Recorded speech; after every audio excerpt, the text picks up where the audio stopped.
warahmatullahi wabarakatuh. Sebelumnya saya ucapkan selamat datang untuk peserta didik baru SMP atau sederajat yang lainnya. Ya, pada video ini akan membahas tentang bab pertama pada materi IPA di SMP. Bab pertama pada materi IPA di SMP bab 1 itu adalah objek IPA dan pengamatannya. Apa sih IPA itu? Apa maksudnya objek IPA itu? IPA itu adalah singkatan dari ilmu pengetahuan alam, dan IPA itu sendiri mempunyai arti adalah ilmu yang mempelajari segala sesuatu yang berada di sekitar kita, baik yang hidup maupun yang mati. Apa saja sih yang ada di sekitar kita? Ada manusia, itu pasti ya. Ada hewan, ada tumbuhan, ada mikroorganisme, virus, bakteri, dan sebagainya yang tidak bisa kita lihat secara langsung. Dengan bantuan alat ya, harus bisa melihat. Itu makhluk hidup. Nah, makhluk yang tidak hidup, perhatikan, ada air, ada tanah, ada cahaya, ada batu, dan sebagainya.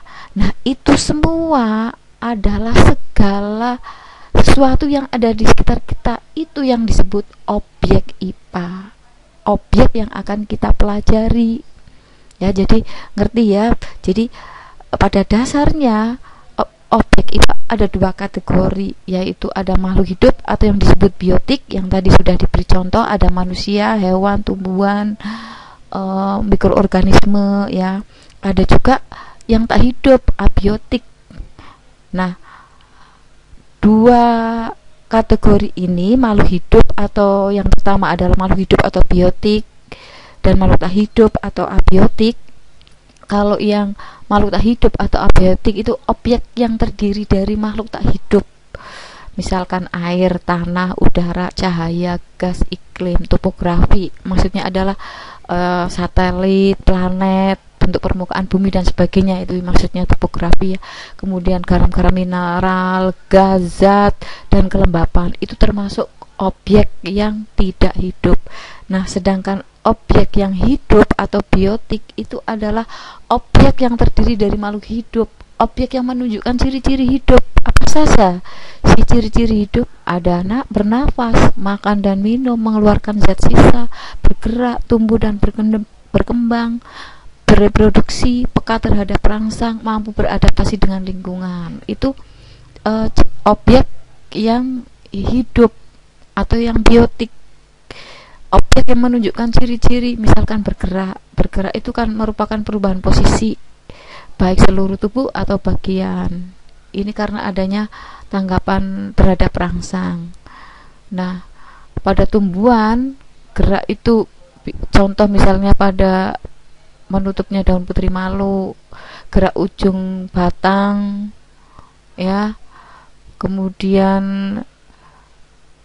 dari bawah ke atas ya, ke arah atas, kemudian menuju ke sinar matahari itu ya, kalau ujung batang, daun. Kalau misalkan gerak membuka bijinya lamtoro, ini disebabkan karena perubahan kadar air. Ini contoh daun putri malu disentuh ya, ini termasuk gerak pada tumbuhan. Ini gerak ujung batang dari bawah ke atas menuju ke daerah yang cahaya, yang kaya dengan cahaya. Misalnya biji lamtoro kalau sudah kering akan pecah. Ini gerak pada tumbuhan. Gerak pada hewan ini karena adanya otot dan tulang. Ini contoh pada manusia berjalan, kijang berlari, burung terbang, ikan berenang, dan sebagainya. Nah, peka terhadap perangsang. Tumbuhan, hewan, manusia itu mempunyai kepekaan terhadap perangsang atau iritabilitas. Hal ini dapat ditunjukkan sebagai berikut.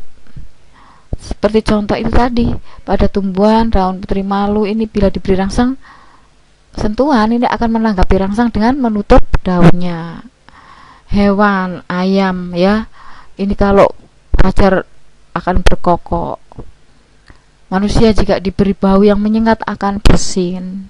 Nah, ini ya, ini contoh peka terhadap rangsang. Ayam berkokok, orang bersin. Ini contoh peka terhadap rangsang. Ini makhluk hidup ini. Yang berikutnya adalah memerlukan makan, nutrisi. Nah, ini untuk apa? Mempertahankan hidup. Karena apa? Dengan makan, maka akan dihasilkan namanya energi untuk aktivitas hidup dan untuk pertumbuhan. Nih ya. Nah, baik manusia, hewan. Pada tumbuhan juga, cuma tumbuhan itu melalui fotosintesis. Ya. Tumbuhan melalui fotosintesis, sedangkan hewan, manusia tidak melalui fotosintesis, makan langsung, tetapi makan yang dimakan itu tergantung pada makhluk hidup lain. Jadi kayak hewan, manusia ini kan makan nasi misalkan ya, nasi itu kan hasil dari fotosintesis. Hewan makan rumput hasil dari fotosintesis. Jadi tumbuhan bisa melakukan fotosintesis, hewan, manusia tidak melakukan fotosintesis. Jadi kebutuhan hidupnya tergantung pada tumbuhan. Nih ya, mengapa dari fotosintesis akan dihasilkan yang namanya gula. Gula ini bisa dalam bentuk monosakarida atau karbohidrat, monosakarid atau dalam bentuk karbohidrat. Nah, ini yang akan dimanfaatkan oleh makhluk hidup lain, oksigennya untuk bernafas. Ini ya, jadi bedanya tumbuhan dengan hewan. Kalau tumbuhan bisa memproduksi makanan sendiri melalui fotosintesis, sedangkan hewan, manusia tergantung pada hasil fotosintesis.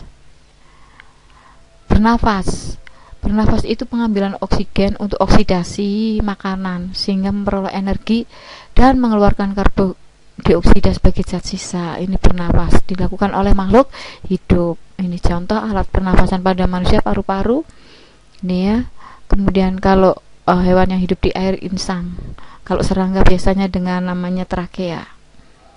Yang berikutnya, ciri berikutnya, kalau tumbuhan ini juga bernafas.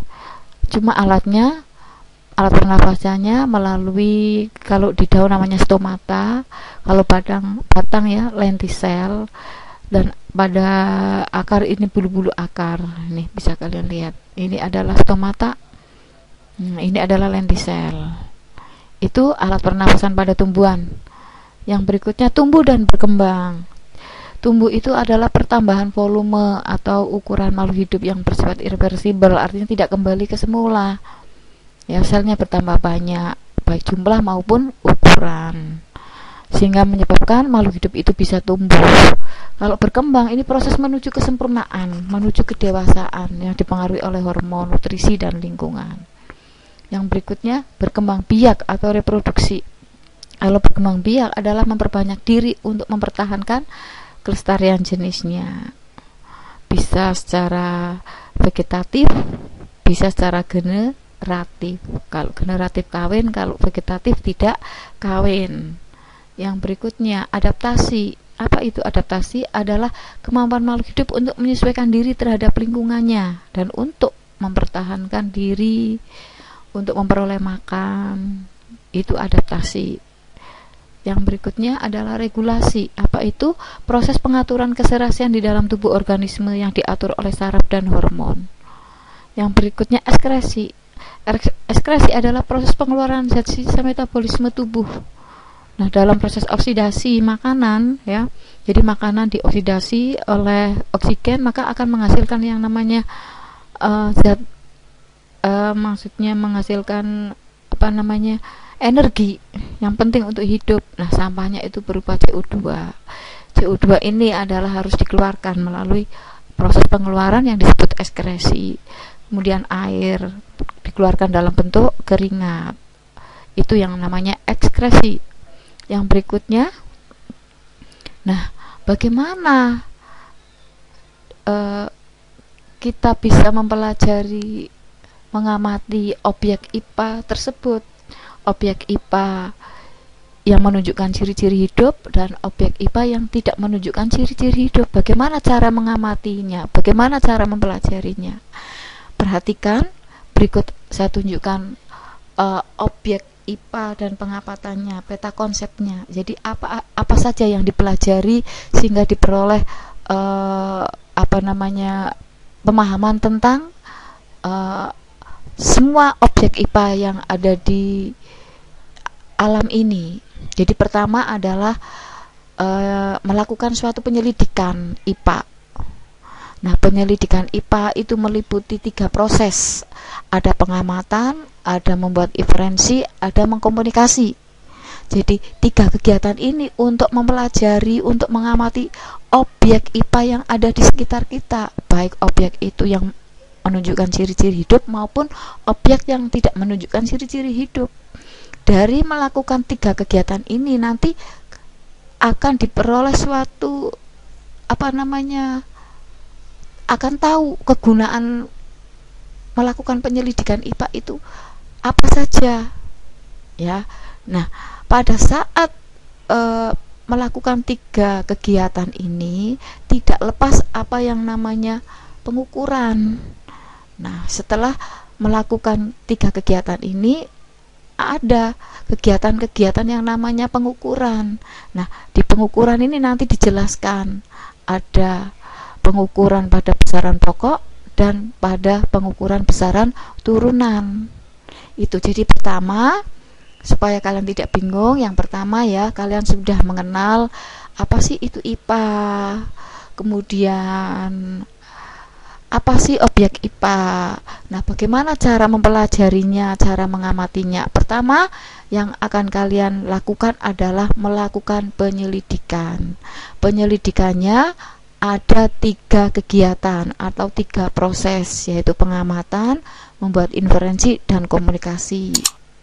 Begitu.